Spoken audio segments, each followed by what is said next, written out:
All right, let's go ahead and get started. I expect a couple more people to trickle in here, but this week, session number 8 of r/advertising school is media strategy. I'm very excited to bring to you guys Jonathan Henning, who is one of the smartest media thinkers that I know. He's someone who has like a really great strategy brain, but has used that strategy brain in a way that I think is really kind of different from how a traditional strategist in the industry kind of applies their thinking. He's got experience at Twitter. He did strategy, so they're like platform side. He's got all these like super ridiculously awesome sounding titles like integrated strategy director at Wieden+Kennedy, strategy director at RGA. And now he does all this cool stuff, and hopefully he tells you a little bit about his life now because it's just awesome, and I'm like super jealous about all this cool stuff that he gets to go do. We had the pleasure of getting to work together briefly on a Reddit campaign that you're going to see a little bit of today. And yeah, I'm super excited to hear what Jonathan has to say because I've learned a lot from him in working with him. So without any further ado, Jonathan, why don't you take it on? Thank you, Joe. I really appreciate that. Yeah, so hey everyone, my name is Jonathan Henning. I will share my screen a little bit. I think we're at about 10 past the hour here, so I'm free to go until the end of the hour. So we'll see how fast we get through this presentation. And Joe, if anyone has any questions during the presentation, what do we normally do there? So as usual, guys, pop the simple ones into the chat. Otherwise, raise your hand. I'll be looking out for people who are raising hands, and I will interrupt Jonathan at the least opportune times throughout the presentation to find. Perfect. I wouldn't expect anything less. Awesome. Cool. All right. Let's do it. Did I give you sharing privileges? Yes. Okay, good. All right. Can everyone see my screen? Oh, yeah. Amazing. Cool. All right. So today we are going to talk about media strategy. My name is Jonathan Henning, as you've heard now 3 times, first from Joe and then from me. I'm going to start things off with a quote. So Tom Morden, my old boss at RGA, wrote an internal memo that turned into a big LinkedIn post that blew up a bit about 2 years ago. And one of the key lines that I took away from it was that good strategy smells a hell of a lot like a creative idea.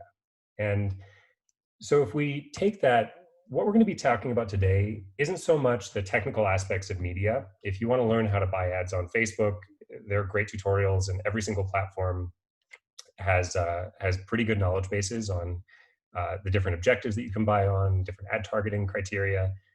Media buying is not going to be what we're talking about today. Today, we're going to be talking about media strategy, and more specifically, the mindset that I have found to be really helpful when trying to bring a media strategy and strategic mindset to media in the world of creative advertising. Cool.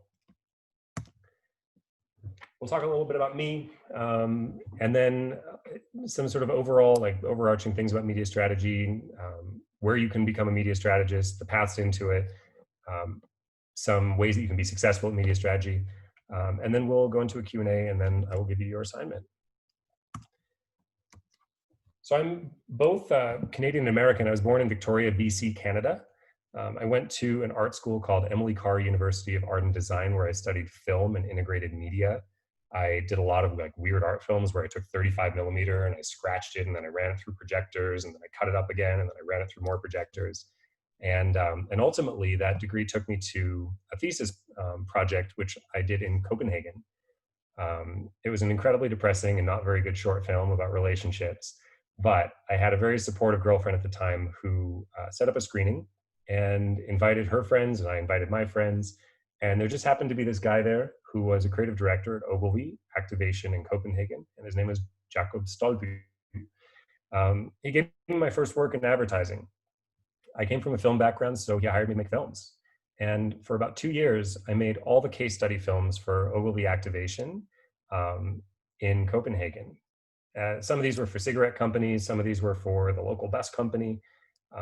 And one of them was for a helmet company out of the States called Nutcase, where we ended up winning a Cannes Lion, which was extremely fortunate. And I was very lucky to have been taken under his wing to make this work. I was getting paid maybe $200, $500 per video, like really peanuts, and was working, way too long hours to make this stuff. But it did give me my start. And the important thing about it was that making case study videos, I got to learn exactly what the process of advertising was. Not so much the details, but I had to encapsulate the business brief to the creative brief to the creative solution and strategy to the measurement, and then ultimately put that in a 1.5-minute or 2-minute film to send to award shows. At the same time, I was making videos for friends' companies, fashion labels, small little companies, local gyms, sometimes on barter, where I'd get 6 months of a gym membership if I made a video. And what I realized at that time was that a lot of the clients that I was working with, they didn't need video content. They thought that they needed it, but what they really needed was social profiles. So this was right around the time that Burberry was making its first moves on Instagram as a brand, when brands were first starting to get on social. And so with every client that I worked with, I said, sure, I'll make you a video, but what you really need is a social strategy. And so I started setting up Instagram accounts and Twitter accounts and Facebook profiles, and I was really sort of figuring it out while I was going. But it kind of worked. I mean, it was right place, right time type thing. From that, I realized in 2014 that I needed to get a bit bigger, because my clients were like the local milk company or the bus company, things like that. And I spoke with a good friend and mentor who was at Google at the time, and he said, you should really work at a platform. And so I looked around and I looked at jobs that had something to do with strategy and video and brand, and saw that there was a title called Brand Strategist at Twitter. I applied for this role in Chicago and went through the longest interview process of my life and ended up getting it. While at Twitter, I had roughly 20 clients at a time between the dining, CPG, and retail industries. I was based out of the Chicago office. And during that time, my role was really about taking the Twitter ad product, so the promoted tweets, for our biggest advertisers, so the Best Buys, the J.C. Penney's, the Targets of the world, McDonald's, KFC were also clients, and figuring out how to make their presence on Twitter less annoying, how to make it so that they could use the platform in a way that it was meant to be used. During that time, I developed a relationship with some of the great folks at Wieden+Kennedy, mostly working on the KFC account, and they brought me over to run digital strategy for Old Spice, which I did. While I was there, I worked on Soylent and Anki, where Joe and I crossed paths, and a couple of other things that you'll see in the deck today. From there, I was brought over to RGA to run the strategy for the Portland office, where I worked on Starbucks and Nike and Harley Davidson. And then recently, I left RGA to start my own thing that I will mention briefly.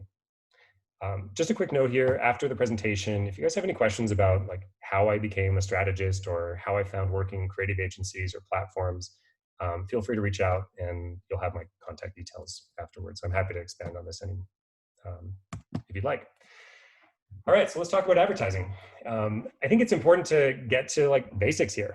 So what is advertising? Advertising is about selling to people, like this goofy looking kid on the right. Believe it or not, that's me at 18.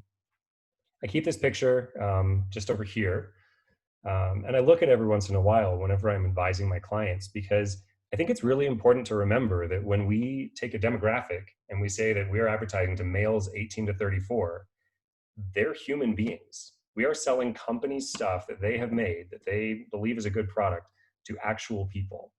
And if I think about who I was at 18 years old, I really I don't know, I probably needed help, and I needed to be considered as a human, or at least it would have been helpful if I was considered as a human by the advertisers who are reaching out to me. So I really try to start with psychographics before demographics. It's very easy when we're looking at ad buys or our objectives to try and put people into a tiny little wedge and say that they are 18 to 34-year-old males who happen to have an iPhone and they're very interested in technology and gaming. But it's a lot more complicated than that. And so where possible, on the platforms where it's possible, it's good to get into the psychographics of them. What are the types of behaviors? How do we create a profile for this person that we're going to advertise to? Personas are really important in this. even if at the end of the day you're buying on demographics, it's great to think about the people you're advertising to as people. So that's number one. Advertising is about selling stuff to people. Sometimes they don't even know that they need it. Advertising is, at the core of it, attention. If you capture attention better than the next advertiser, you win. It's that simple. Media strategy is the art of interrupting your target at exactly the right time with exactly the right message. We've come a long way since the days of really annoying pop-up ads like we have here on the screen. We're no longer being bombarded with this type of thing, at least in most places, but we're still seeing thousands and thousands of ads a day. So just let's keep in mind that advertising is really just about capturing attention. The more attention you get, the better your agency does, the more awards you win. Advertising is at its core also partnership. So the partnership between creative and strategy is what creates that sticky attention. The role of creative in advertising is to put strong messages out into the world that are both emotionally relevant, as well as being relevant to the needs of the person. The role of media strategy in this advertising matrix is to put that message in front of the person at the right time. When those two things work, the creative itself doesn't even need to be that great. It just needs to be speaking to the emotional and to the practical aspects of whatever the product is that's being sold. And the ad needs to show up in the right time. When that happens, it's incredible how effective ads can be. And then finally, advertising isn't everything. And I think this is important to call out because this has been my path, and I'm sharing my path with you this evening. Typically, if you look up what is advertising on the internet, you're going to see advertising is the art, I'm making this up, but advertising is the art of getting someone to buy something. And advertising typically ends with a sale. You'll see that again and again. But I think we all know, if we think about it a bit more, that the eventual goal of advertising shouldn't be about the sale. It shouldn't be about the conversion, although that's a wonderful metric and something that shareholders care a lot about. It should be about the relationship. We really want the people who buy our products to enjoy the product. We want them to enjoy using the product. And if they don't enjoy it, then we need to be there for them. So we're still like pretty basic when it comes to the customer service, the loyalty, and the advocacy, the ways that we're tying advocacy to traditional advertising. And there's a reason why our sort of traditional ad agencies aren't focusing more on the post-purchase customer relationship. And that's simply because we know that it's a lot more expensive to attract new customers than it is to retain existing ones. And if we were doing a great job of retaining all the customers that we're advertising to, ad budgets would go down, and advertising agencies certainly wouldn't have the same amount of money that they're getting, even now, while the industry is shrinking. So I think in the next 5 to 10 years, and I've seen this with some of my clients, we're going to start seeing more integration between pre-purchase and post-purchase initiatives. And I think it's just something to pay attention to, is that the way that we advertise today to demographics and to customer segments is probably going to have some dollars shifting to the post-purchase retention space. Cool. So how do I become a media strategist? Well, there are a few ways in, and I've detailed 4 here. The first way is to start with a media agency. So there are these enormous media agencies. Some of them are boutique as well. Typically, they're part of the holding companies. Places like OMD, Mindshare, Starcom. They are traditionally retained by brands to make big purchases and media buys. And they have traditionally been effective because in the pre-digital eras, especially, advertising networks or media networks were able to secure better deals and lower costs for advertising for airtime, whether it's a 15 or 30-second ad on TV, or whether that's a buy on a large outdoor network. They have been used and been very effective because they've been able to use their buying power to get better deals. They're great. They do a good job. They're maybe not quite as nimble as having media in-house or having media even at the creative agency, and there are reasons to have both. But the biggest companies that I've worked with, for example, when I was working at Twitter with McDonald's, they had both OMD and Starcom as media agencies, and they were both working on bringing value to McDonald's in both just pure media buys, but also getting into the space of influencers and whatnot. So the industry is in a state of disruption, and and the media agencies are finding new ways to be valuable, which means that for enterprising individuals, like the people on this call, there's probably opportunity there. So that's probably the most traditional way to get into the world of media and media strategy. Another way, which is something I'm a bit more familiar with, is media strategy at a creative agency. So some of the better agencies now are, even if they don't have a media account or a media practice, will have comms strategists. And these are generally liaisons between the creative teams at the creative agency and the media teams at places like OMD, Starcom, MediaVest, et cetera.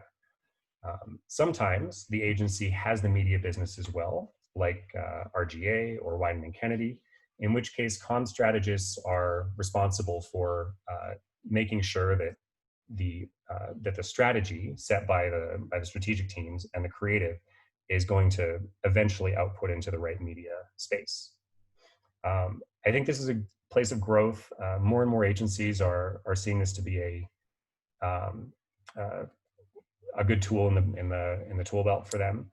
Venables, Bells and Partner, which is in San Francisco, has a comms practice, and I know that just from speaking with those folks, they've been looking to grow that as well. So so this is a kind of an interesting space because you get to be close to the creatives, and I think frankly this is probably one of the most effective ways to execute media strategy is from within the creative agency.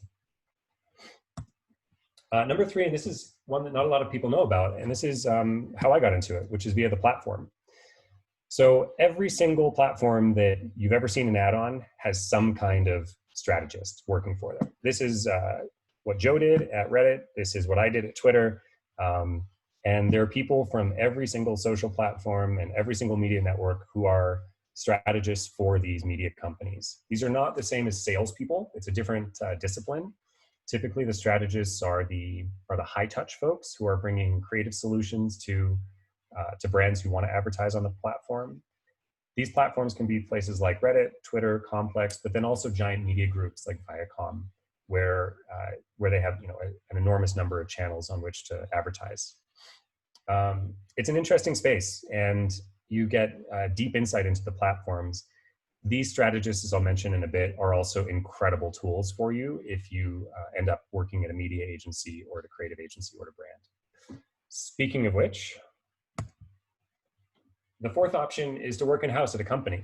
And without knowing that much about the folks on this call, I'm not sure exactly where you are in your advertising careers or your marketing careers, but this is also a great place to start. So these are all brands that have some kind of media discipline in-house at the brand. Sometimes it's just as a media liaison. So for example, when I was running digital strategy on Old Spice, there was a person in Cincinnati at the Procter & Gamble headquarters who was the media liaison, and they worked with influencer companies, they worked with all the agencies that Old Spice worked with, and they just had a handle on what was happening in the media environment.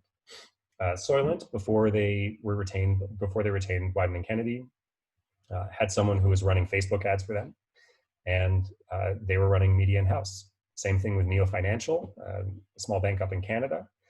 Tillamook Cheese and dairy products out in Portland, and Nokia and Danone. They all have media disciplines inside. So it's a fascinating way to be that person, to really understand the needs of the company. And traditionally, I'd say the folks who are working at those companies, if they're larger, are fairly traditional. And there's probably some room for more creative thinking there.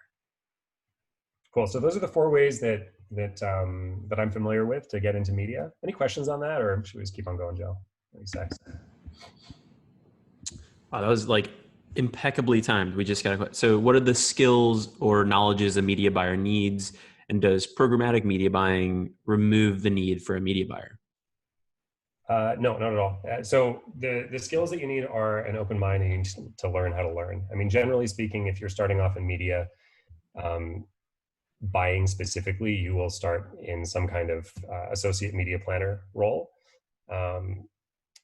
The skills that are really important are actually going to be coming up in the very next thing. So I'll get into that in terms of what's important as a mindset. Programmatic media buying has changed the way that we are buying media because we are needing to work even closer with the creatives to develop the right type of content to suit our target. So there are just as many roles. I think it's changed slightly, the degree to which creative agencies need to update their product. I have a friend with an agency where they just do programmatic creative work.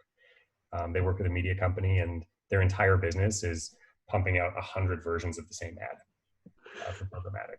So that sounds kind of brutal. Yeah. Any insight into which of the paths was most enjoyable for you? So you went your platform, then you went creative agency, and now you've kind of done some in-house, like what? Yeah, totally. So the in-house route, I think, would be very helpful for understanding the nuts and bolts of advertising on the internet specifically, because that's generally where small companies are advertising these days. But if you're working in-house at a place like Nokia or Danone or Tillamook, then of course you'll have a lot more exposure to traditional media buying.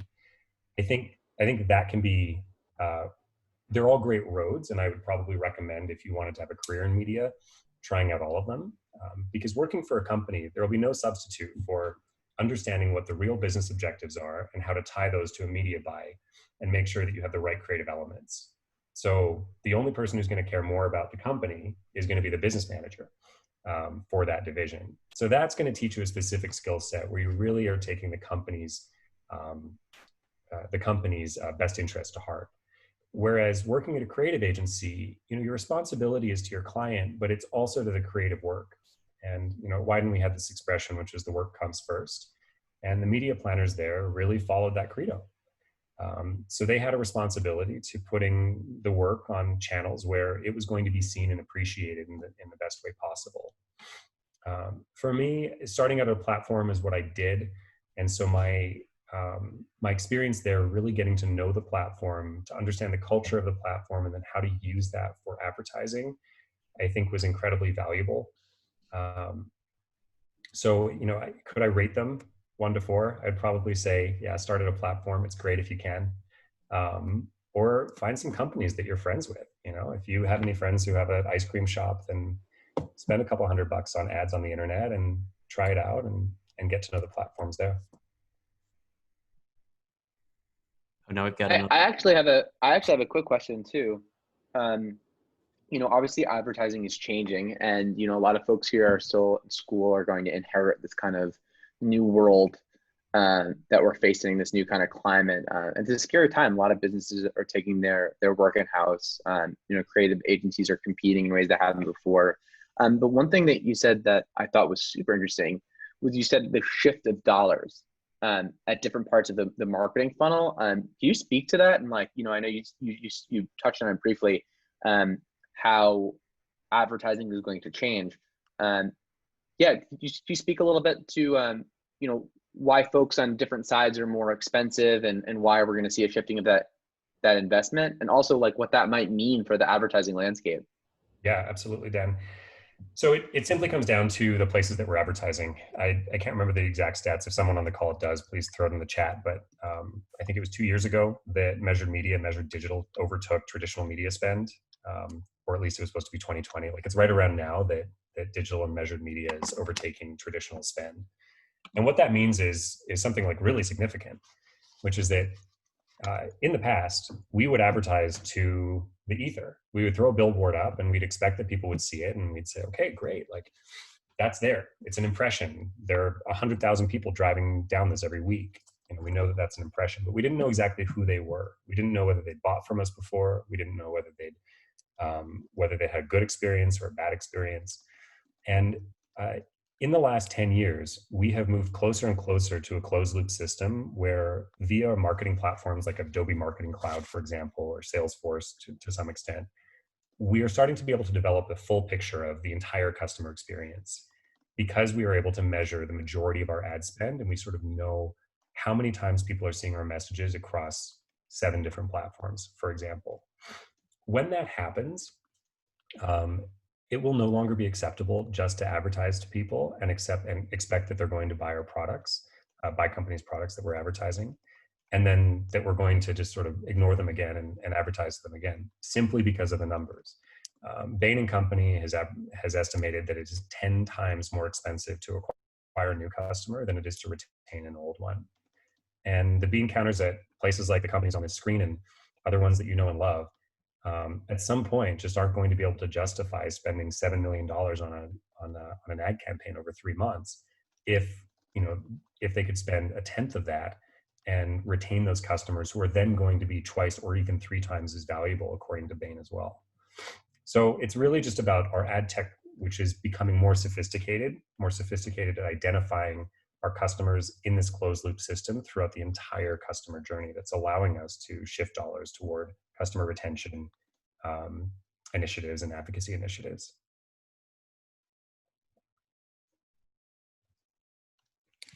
Cool. Thank you very much. That was a great answer. Yeah, of course. Cool. So those are the ways into becoming a media strategist, but how do I become a great media strategist? And this is the part that's a little trickier. So as I said at the very beginning, the goal of this session is not to teach you how to buy media or to talk about clicks and impressions. It's to talk about the mindset to go into this learning experience of becoming a media strategist, whether you start at a platform, whether you're a media person in-house at a company, whether you go and work in a media agency or whether you're doing something yourself. And for me, it really comes down to 3 things. So this is a pretty simple one. The first one is become a student of people. This is applicable to any career, absolutely. When I was in the film world, a cinematographer that I respected greatly told me that the #1 secret of all the big directors that he'd worked with is that they read more self-help books than anyone else that he knew. Because being a director was about getting people on set to like believe in you and to believe in the project. And so they really had to like understand how to work with people and motivate them. For advertising and marketing, I have a reading list that I can share as well, but it's things like Thinking Fast and Slow. It's mostly from behavioral economics, Fishing for Fools, The Last Mile, those books, and I can share those. They'll be in the write-up afterward. So read books on behavioral economics. I think it's super important to understand the people that you are marketing to. Understand, of course, their behaviors on platforms. And a big part of that is about forming relationships with the strategists from all the platforms. These people are incredibly valuable resources when it comes to understanding everything from the technical aspects of how to buy, although they probably won't love you if you're asking them how to execute a buy on the platform. Joe, not if that's correct. But more than that, really understanding, like helping to understand why people are on the platform, why they're using it, what excites them about being on the platform, what they're going to be pissed off about. And we'll talk a little bit about how that actually came to light with this Reddit execution in a little bit. There are too many platforms and it's too difficult to understand everything about every single platform in today's world. You will learn that eventually, but the biggest hack that you can have is to read the blogs of the platforms and become friends with the brand strategists. Like go to the seminars, go to the meetings. Even if the creatives think that they're boring and that they don't want to go, like go, because they're really important, and that's how you're gonna get your edge. And then the third one is about collaboration with the creatives. A creative idea is great, but if no one ever sees it, like who cares, right? So media's job is really to get creative ideas in front of people, and creative's job is about making sticky creative ideas.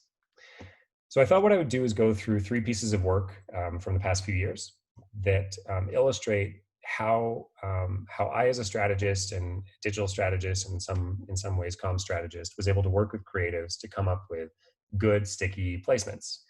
How are we doing on time? We're good, eh? Yeah. We're a captive audience, man. You got all the time you want. All right, so the first one is Chiquita. So Chiquita Bananas, formerly the United Fruit Company, one of the most hated brands in all of history because of its really like unconscionable works in Central America as an extension of the CIA. They were bought about 4 times in the last 10 years, most recently by a family office in Switzerland. The head of the family office, which is essentially like a private bank of very wealthy people, was a guy named Senior. His nickname was Senior, and his son Junior was bought Chiquita as a pet project.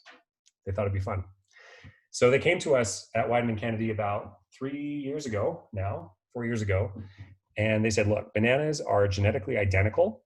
Del Monte, Chiquita, Sunripe, whatever it is, they're all exactly the same banana. There's 0 difference between the bananas. What we need to do is when we are in the conversations with Kroger or Aldi or whatever, we need to keep them busy for 50 minutes of our 1-hour meeting that we have every 2 years. Because the longer that we have to talk about price, the more we're going to lose. So we need you to come up with some like really interesting stuff and just keep them entertained. And that was the brief. So we had a lot of like creative leeway, which meant that we also had great clients, and we also had almost no money. And so from the very start, from a media perspective, we decided to take advantage of media that wasn't really being used as much anymore. And you'll see that in a second, what that looks like. And then also focus on like funny, humorous copywriting exercises. So the creatives at Wieden worked on some great lines that were very banana inspired. So healthy, it even looks like it's doing a sit-up. We are bananas. It's kind of clever, like eating nature's finger. And these were like beautiful, bright, attention-grabbing banner ads, basically. But they weren't much more than that. And so I put this out here to say, like, this creative is good. Like, it's funny creative. The copywriting is good. It's pretty. It looks good, whatever. But it's not a great ad because it doesn't have that stickiness. So when we were going through the media planning exercise, we, I'm not sure how much you guys know about how it works in an agency, but unfortunately, a lot of times what will happen is that the creative agency will get a brief, they will make the creative, and then the media agency or media team will have to go put it somewhere. And in this case, it was a very close collaboration. And what we did is identify for the budget where we could put this copywriting. And based on that, they came up with creative ideas. So example number one was we wrapped a bunch of buses in London in bright yellow with this blue text with banana coming through. It was a play on the Boris buses and the banana bus. And another version was billboards. So, this was specific to the billboard. You can imagine how if we just had something like, we are bananas on that billboard, or so healthy it even looks like it's doing a sit-up, it would be good copy, but it wasn't relevant to the space and to the location. So we created site-specific ads for Chiquita. We won a few awards. It did pretty well, and ultimately the client was happy on that one. So that's a pretty simple one.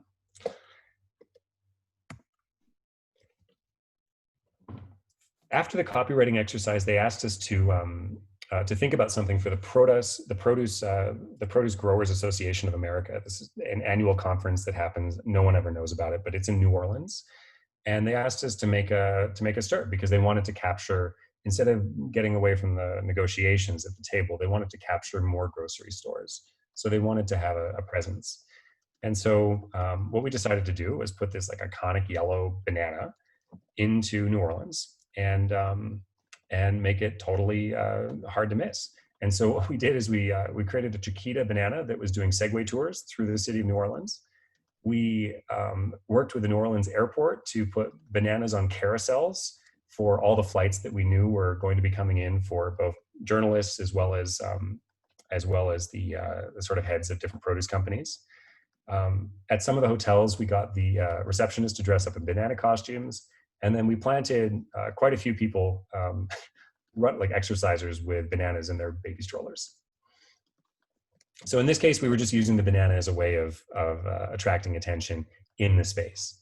And the goal there wasn't necessarily to sell a ton of bananas to individuals, although I'm sure they saw the Chiquita bananas and thought, oh, that'd be good. It was really about the people who were buying the bananas at bulk on the commercial, on the wholesale level, as well as generating PR and press, which was an objective for us and is always an objective when you don't have a lot of money. And then finally, this was happening at the same time as the solar eclipse, if any of you remember that. And because a banana kind of looks like a sun being eclipsed, we renamed it the Banana Sun. And so with very little money, we were able to take advantage of celestial movements as a media buy and create this fun little thing.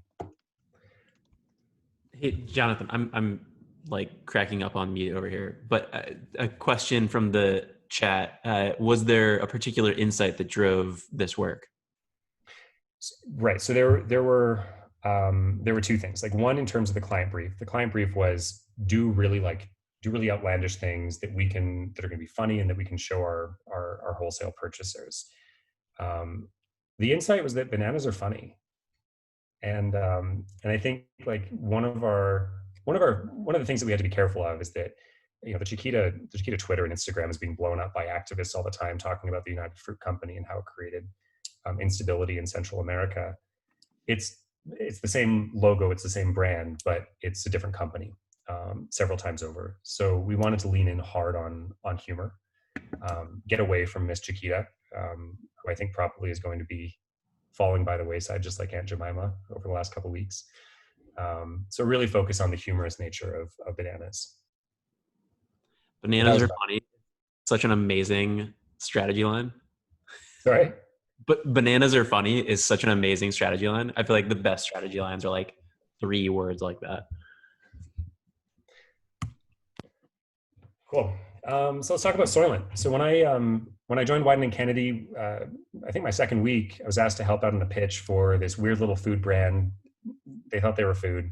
I don't know if anyone here has heard of this before, but it's a meal replacement that was created by the founder, Rob Reiner, in San Francisco, just around the corner from these guys, about 10 years ago.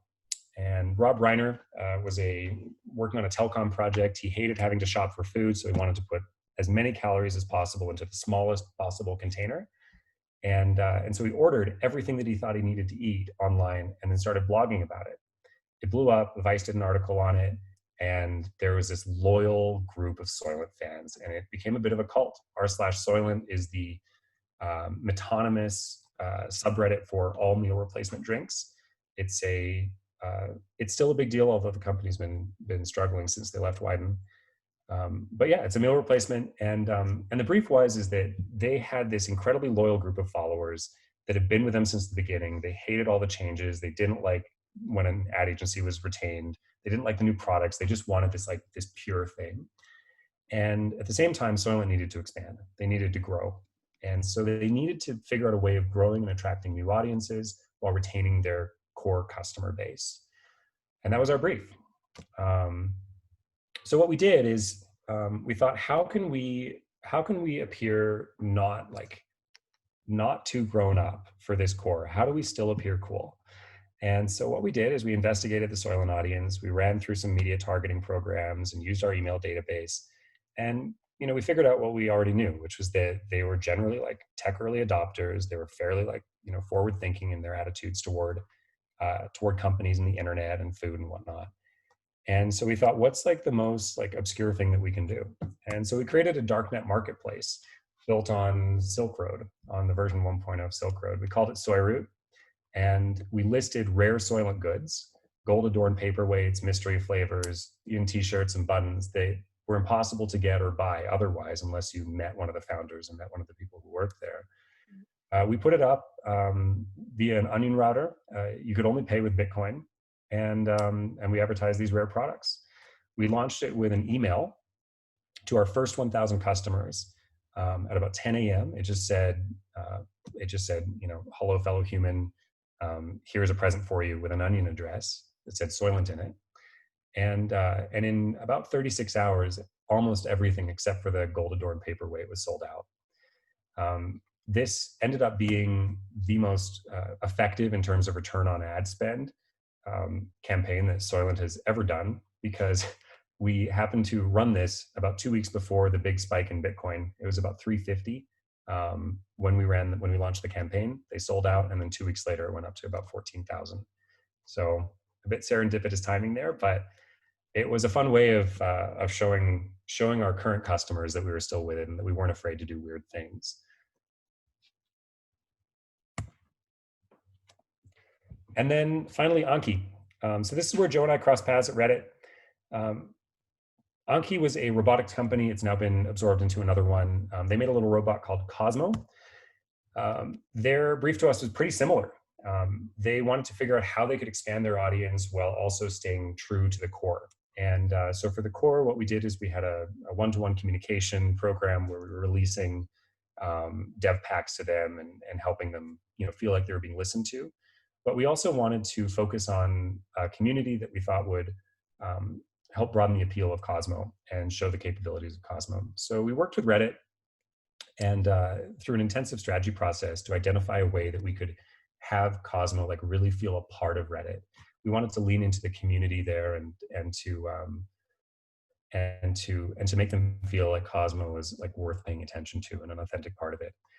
So if you didn't see it, Lost in Reddit was a interactive experience that lasted for about 6 hours, where this little robot had to essentially perform an escape room through escape rooms like Shitty Robots and r/gaming and Rare Puppers and What Could Go Wrong, I think that one was.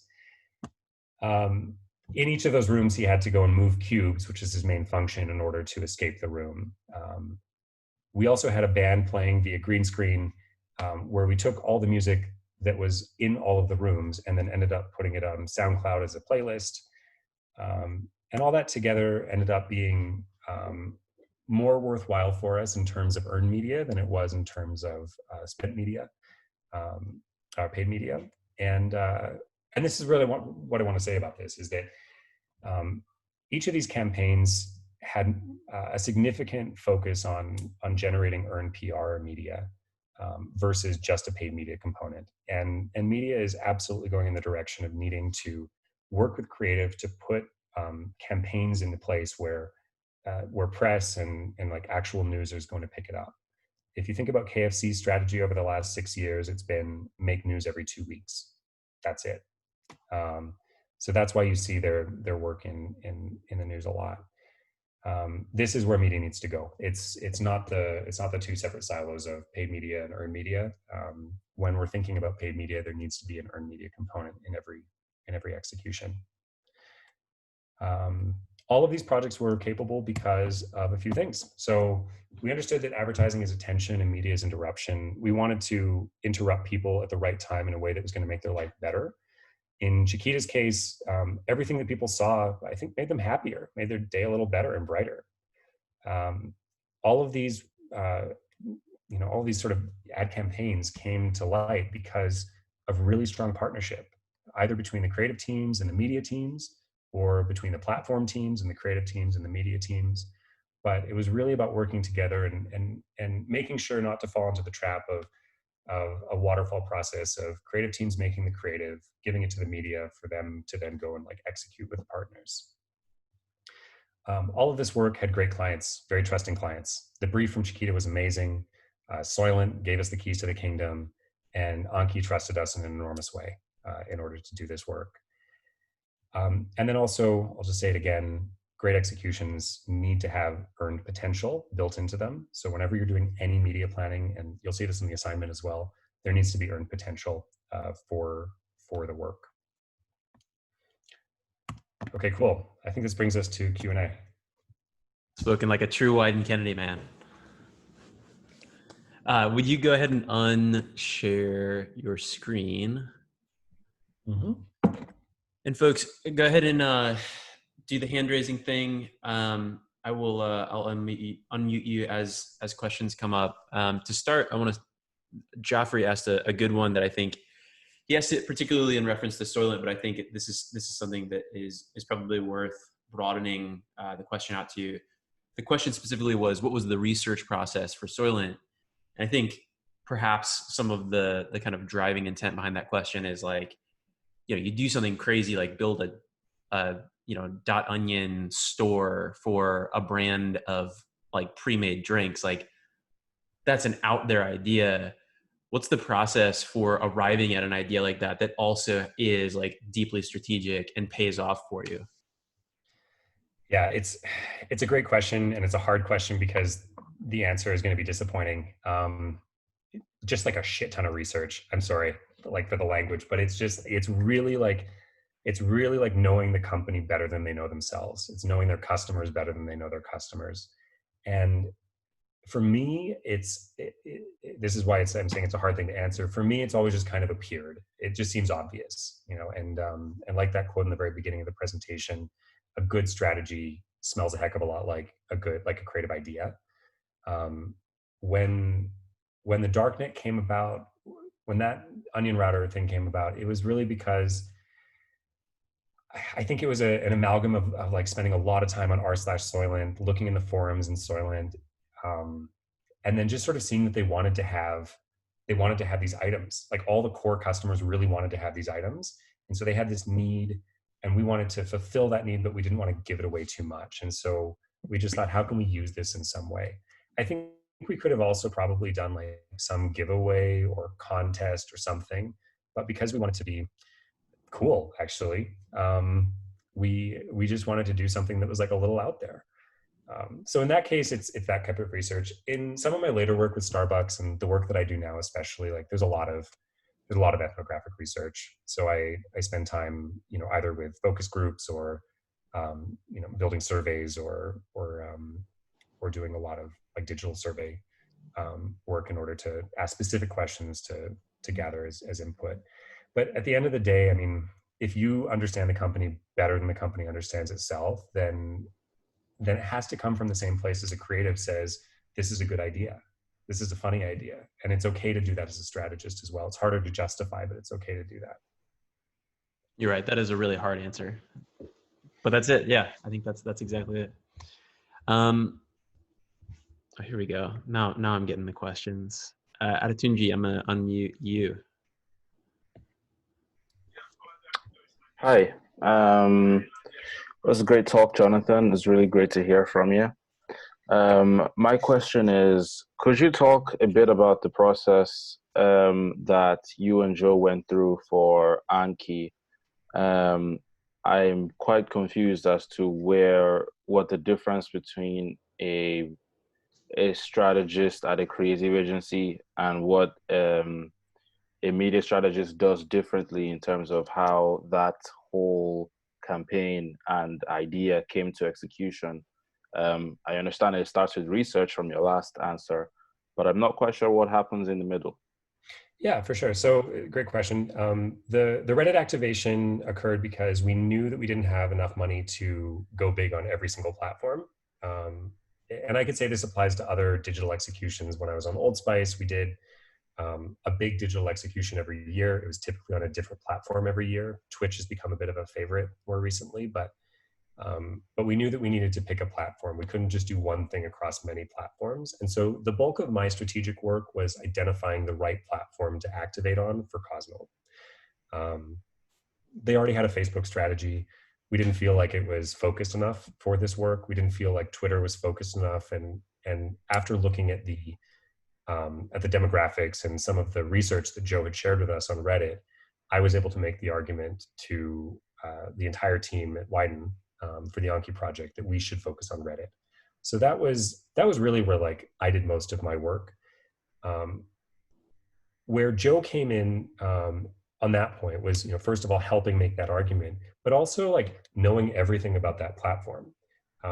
So when we decided on all the subreddits that we should use, Joe and his team came up with a large list along with justifications for why we should use Rare Puppers, why we should use, what was the one about corporate, Hail Corporate, Yeah. why we should use memes, whatever. So he was able to give us the insight about the specific subreddits, how they would react to it, even like help with the subreddits and some of the mods there. Maybe, I don't know whether you did or not. And so it was really about platform expertise and helping guide us as we were going through the execution to make sure that it was received as well as it could be. So that's where the handoff was. And I think Joe also worked like pretty closely with the creatives on that as they had questions about the platform. Were the creatives at Wieden? Yes. Yeah. So that project was done in the tech shop at Wieden called The Lodge. And it was an interdisciplinary team of developers and creative techs and traditional copywriters and art directors, as well as me on strategy, and then of course with our partners like Joe.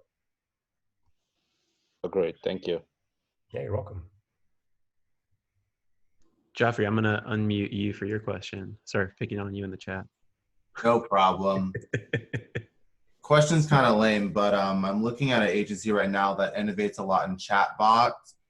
And I'm wondering if there's anything exciting, any ad potential or immediate potential in chatbots beyond just kind of being like a complement to a service offering, like helping consumers have a better experience. Like, is that a place that's interesting to look at in terms of advertising and earned media?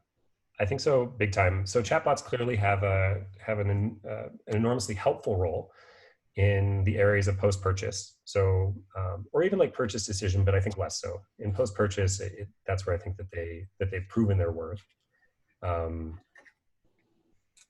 One of the events that we did for Soylent that was overshadowed by another one was during South by Southwest in 2017, where we got a plane to tow a banner saying text this number for a food time. The goal with South by Southwest was to align Soylent as being food, as opposed to having people doubt that it actually is food. So we just wanted to like align Soylent with food. We built a very rudimentary chatbot, and based on the banner towing, we had people text it. In the end, I think there were about 400 people who texted it, maybe 500. That wasn't the important part. The important part was this plane towing this ridiculous banner saying text yada, yada, yada for a food time. So there are definitely ways that we can leverage chatbots for entertainment and creative purposes. I think Sleepbot, it's an old example, but Sleepbot from Casper, I think it was like a good example of a chatbot that had earned media. Largely speaking, like any media, creative and media investment in a new platform, if you're the first mover there, like that will represent earned media. Right. But I think chatbots still have a lot of room to be explored. I think it's an exciting space. I love them personally. Okay. Thank you. Yeah. Thanks, Joffrey. All right. Oh, you got it. Okay. Grace, I'm going to unmute you here. Hi, so thank you for the presentation. It was really informative. So my question is about like the process of earned media. Do you guys have to employ like a public relations agency? Do you like pitch the reporters at the news directly, or like how does that work? Great question. Yeah. So KFC, I'll just speak about them a little bit. I was never the strategy director on KFC, but very close with the digital strategy director, and my boss was also the strategy lead on it. Their brief literally was make news every 2 weeks. So they had all their sort of base level, I can't remember the exact way that they called it, but basically they had their like $5 fill-ups and $20 fill-ups family buckets. Like they had all that stuff that they were running in terms of media. They had their TV campaigns, but then they had this brief on top of that, which was to make news every 2 weeks. And so what they did is that they partnered with a PR agency, and the relationship between Wieden+Kennedy and that PR agency was actually fantastic. They were kept in a loop. There was always one person on the main sort of client check-in calls for the other agency, and they made sure that they were aligned to get the most PR out of it. With the Reddit Anki execution, we brought in a PR freelancer who had worked in that space before, and we had her help out with securing those relationships with TechCrunch and Wired and whatnot. And yeah, so it definitely requires some collaboration there. If you do something crazy enough, then of course people will just cover it, but sometimes it needs a little push. Thank you. You're welcome. Thank you. Cool. Kevin, you're back. All right, I'm unmuting you. Hey, Jonathan. Just to piggyback up a couple points you made earlier, the first question I kind of had, which you just answered a little bit, was have you ever fallen flat trying all these crazy things on your face, but then you used the good word called overshadowing, I think, by a different campaign, which was kind of cool. But then to a second point, you said earlier about the numbers, the future of the industry, and numbers dictating sort of, not that they don't already, but in the future with all the analytics and stuff, how will that affect being able to pivot for a strategist from a creative standpoint? If things are good, you don't change it, so to speak, but also you need to be able to try new things to propel forward. So not really a question, but do you understand where I'm going with that kind of a little bit? Yeah, for sure. Let me take the first one first. So one of like the dirty secrets about media is that you can really massage the numbers and to make it look like things went really, really well. And in most cases, media directors are able to create media buys that even if the wild and wacky creative idea doesn't like have the same kind of viral potential, I hate using that word, but the same viral potential as we were maybe hoping for, the paid media element of it will still mean that it performs at an acceptable level. So campaigns, I've never had a campaign that's like really fallen flat, because there's always been the backup of paid media to say, well, our cost per conversion was within 3 cents of of what it was in this other campaign, for example. And good media directors can make sure that that happens. It takes a lot of coaxing, but you can make that happen for sure. In terms of the changing face of the industry, I don't know. You know, it's the skills that you'll have in terms of buying media will probably apply to whether it's buying media for an audience that you don't know or an audience that you do know. The big like wrench in that is going to be if the platforms themselves change completely. It might be that we are looking for, you know, I don't know, like it might be that we're looking more for media strategists or people who understand how to reach customers on closed networks. So for example, I work with Harley Davidson, and they have an app, and you know they have 6 million people in their customer base, and a good number of those are on the app. So what does it mean to reach those people who are currently like engaged customers on own channels versus on paid channels? Largely, I mean, I think the theory is the same, but the way that you buy will be different. So yeah, I don't know. It's not a great answer. I'm sorry, but I think it comes from the same place. Like I think you just have to remember that these are human beings and that they have needs, and the buying mechanics are not the most complicated thing. It's truly understanding the strategy and how to buy the right thing and put the right media in front of them. That makes sense to me. Doesn't sound like what something a media buyer would say, but Brandon, I am going to unmute you for your question. Oh, hi, Jonathan. We spoke prior to the this class today. Yeah, hey, my question to you is, as someone with a lot of experiences working with clients and pushing them to do innovative, creative work on a variety of media channels, how do you convince a client to try out a new channel or a relatively novel thing? Like I think of RGA with HQ that happened a while back, RGA Nike with HQ a while back, or the Nike playlist with TikTok. How do you convince clients to try out new media channels rather than just doing what's been quote unquote working? Yeah, so that's a great question, Ben. Both of those examples that you gave fall into the category of first movers are going to get outsized impact. And generally speaking, Nike, who I've also worked with, have a budget for trying out new things. So it's not so much will they try anything new, it's just like what is the opportunity that they're going to try, which is new. The very first thing that needs to happen when approaching a client to say, let's do something crazy, is they need to feel safe and secure that their bottom line isn't going to be affected by it.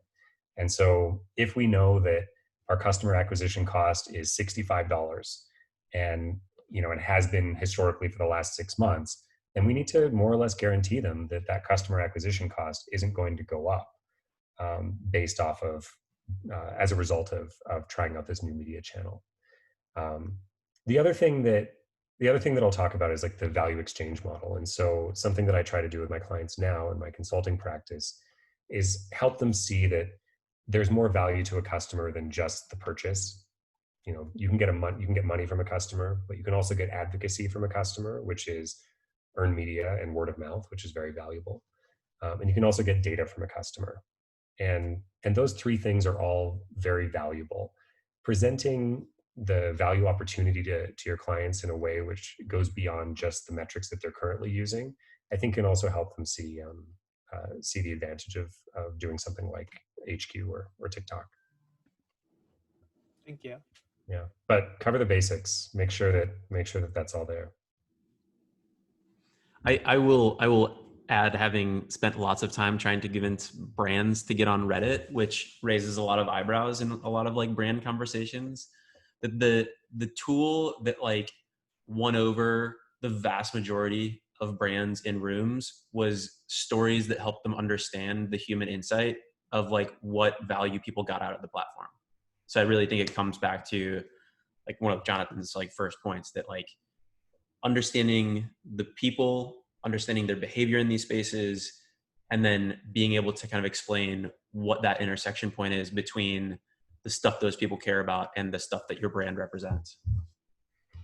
Yeah, absolutely. I think if like, actually to speak about specifics, if I remember correctly, we were able to sell through Reddit based off of the media buy of the header. I think it was like if I remember correctly, we had this like header, and then we had like headers on specific subreddits as well.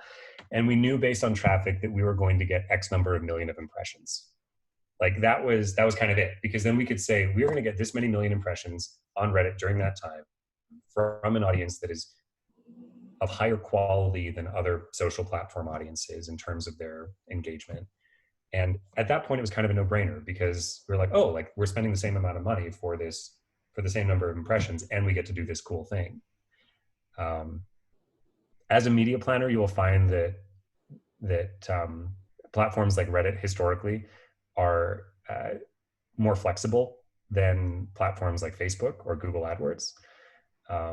And so you can make deals like that, which are sometimes necessary.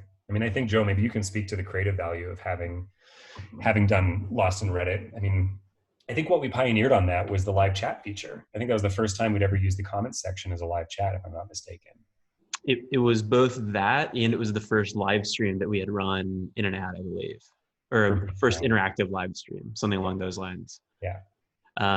And yeah, I mean, I wish more brands that I talked to thought like Jonathan and thought like he recommended to his clients, because that is exactly the type of situation that you should take advantage of as a brand. That here's a platform that's like trying to kind of like break into the industry. They, a platform like TikTok is going to like try to find those cool early partners who are going to get Adweek articles. TikTok probably doesn't care as much about like the pop culture headlines like KFC does, but they really care about getting good headlines in Adweek and Ad Age. So finding ways to partner with brands and to show off like these cool capabilities, even if it means giving the brand a discount, which I'm sure that we did not charge you guys full media costs for all of that fun stuff. But it was a great moment for us to show the ad industry, like, wow, what a cool creative canvas Reddit offers to interact with people in ways that are much deeper and more interesting than what you do in like a Facebook post. And I don't know why I'm ranting at you guys. It's not my class. Okay, we got Adetunji back for one more, and then I think we should wrap it up after that one. I'm unmuting you. Thank you. Okay, last question. Jonathan, what would you say would be the best way for an upcoming media strategist to show their ability or thinking by way of posting something on the internet, for example? By the way, posting something on the internet, or like a portfolio or something. How would you see someone online and say, okay, this person, I can see the way they're thinking, this person might be a good media strategist, for example? Yeah, I mean, learning by doing is my favorite way. So I think, as I mentioned a little bit earlier, if you know anyone with a company and you can somehow run media in a way that's going to effectively drive their business, it doesn't mean that they need to sell a lot more stuff. It just means that you need to be able to demonstrate that what you put out on the internet has been effective in terms of the number of eyeballs, impressions, or the number of clicks that it's generated, or whatever other metrics you can dig up. That's going to be the most real, right? And I think actually this is probably worth noting. Like, there's a big opportunity today for freelance like media buyers, basically, for people who are helping small companies run digital media. A lot of small business owners just don't want to adapt to the learning curve of having to research everything about how to buy ads on Facebook and Google. And so I think there's an opportunity to start there. And then, as you research more, I think probably just writing about it. I think Joe has done a nice job on his website about writing some of the things that he believes in with memes, and also his forthcoming book to be released. When is it, Joe? Ooh, man, cool. September 15th. It's available on Amazon. But so I think, like writing about what you believe is always going to be cool. But if you can back that up by showing that you've been effective in buying media, even if it's for like, a garage that's down the street, that's fine too. Yeah, that would probably get my attention. That That was combination. a great answer. Thank you very much, Jonathan. And this was a great talk. Thank you. Thanks for the questions. Joe, should I share my screen for the assignment or? Yeah, I think that's a good idea. Okay. And I think, I mean, that, the advice you've given, and I think just that advice in particular lends itself really nicely to Sam Bergen's note last week around everyone in creative fields, regardless of what that creative field looks like, to consider themselves creative entrepreneurs. I think that's like really at the heart of like what you're talking about, and I think that's really smart. Yeah, I cringe a little bit whenever I see like fake work. Yeah. So I would really I think there's always a bit more weight when a business has said, okay, yes, I will let you do this thing for me, even if it's for free or for very little money. The last person that I hired was basically straight out of advertising school, but she had worked with a sneaker company in Virginia and had just done their like strategy and media for them. And I saw that in her portfolio and I was like, cool, like she has worked with clients before. She has negotiated that, even though it's a tiny shop in wherever it was, Virginia. That was impressive to me. So yeah, find real clients, like learn those client skills, because they're really, really important when it comes time to articulate your ideas. But also build a cool portfolio with r/advertising school. Exactly. So here's the assignment. This is actually based on a real bank. I'm not putting it in this thing specifically, but there's a new digital-only startup bank. It's recently launched. Its focus is on offering a high-interest savings account, so about 10 times higher than what you would get at your normal bank. And it's also a local business rewards card, so you get rewarded for shopping local. Thus far, it's only been doing programmatic and performance marketing. It's been doing pretty well. It's gotten a bunch of people to sign up for the card. But now it needs a bit of prestige, and its mission, your mission with this, is to help elevate this startup bank to the same level as the big banks. I'm not saying this is specific to any country. Wherever you are, like you can make this up for your country, and you can make references to the States or to Kazakhstan or to here or to Denmark or wherever. But the goal is that this little bank should be seen alongside these big banks. Typical customers are younger, probably like first bank account holders at 14, 15, 16, up to probably mid 30s, but it could be a little older. So far, they've been tech forward, early adopters. They probably have Facebook, but probably don't use it that much. They're professionals. They value its seamless digital ecosystem. They know what that means and they care about it. I think that's all I'm going to give you on the customer profiles. The assignment is going to be pretty simple.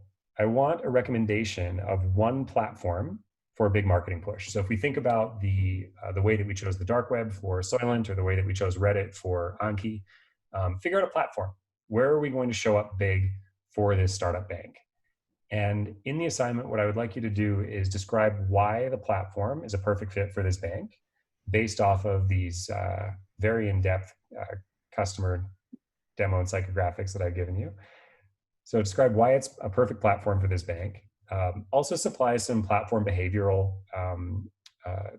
info to help these creative teams, this imaginary creative team with ideation. So dig into the blogs, like look into the platform itself and see how people act and how they behave. Are there any kind of interesting behavioral insights that we can take advantage of?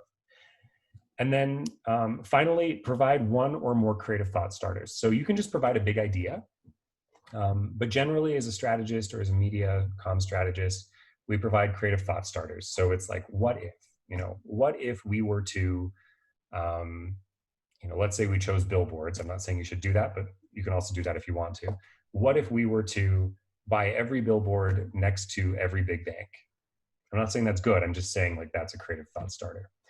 So provide one or more creative thought starters, and remember that good strategy smells a hell of a lot like a creative idea. The assignment will be judged on how well the platform choice fits the brief, as well as the potential for earned media and PR of using the platform. So a couple hints here, like think about newness. Old platforms typically don't have the same kind of shine as newer ones. But think about like newness in terms of features as well. Maybe an older platform has a new feature to it, which could be taken advantage of. Think about culture. Think about where people are moving. Think about where they're moving away from right now as well. I think that's it. I think that's the assignment. Any questions on that? Let me see. I've got one for you. Yeah. Do you consider earned reach on the same level of success as earned media PR? Do you lump that into the same category? Yeah, I guess it depends on the platform and its capability to deliver that. Yeah. I'd say that. Sorry. Oh, go ahead. No, please. If for example, we were to look back at Cosmo and say, look at these 20 different subreddits that have all talked about it, would you consider that earned kind of reach? Like, would that be a success by this criteria? Yeah, I'd say conversation is a good thing to include there. So if the platform has the capability for conversation and in-depth of conversation, like Reddit clearly has, or Twitter has as well, yeah, definitely, that counts. Awesome. Any places to look for behavioral insights? I'm going to assume that is very dependent on the platform, but yeah, I would say definitely like look at the platform blogs. If you go to like blog.facebook.com, I think it is, then you'll see like a lot of what they published, and Google Insights also has a lot of stuff there. So yeah, most of the platforms, in the very least, publish content to help sell advertisers on their platform. So that's probably a good place to start looking. Yeah. I think with Google, maybe that's another blog brand. I don't know that one for sure, to be honest with you, but yeah. Awesome. Well, this has been super enlightening. Jonathan, thank you so much for the time. And I feel like we have been inundated with wisdom, but if you have any parting wisdom for us, speak now or forever hold your peace. Have fun and party hard. That's a true creative agency person right there. Lots of thanks and praise showering you in the comments. Thanks, guys. Thank you, everyone. Really appreciate the time. Oh, where can we learn about your new company? Oh, God. Yeah. Oh, that's a really good question. Just get in touch with me. I'll tell you all about it. You won't be able to shut me out. We'll put a link in the post. Perfect. Thanks, everyone. Bye, guys. Bye.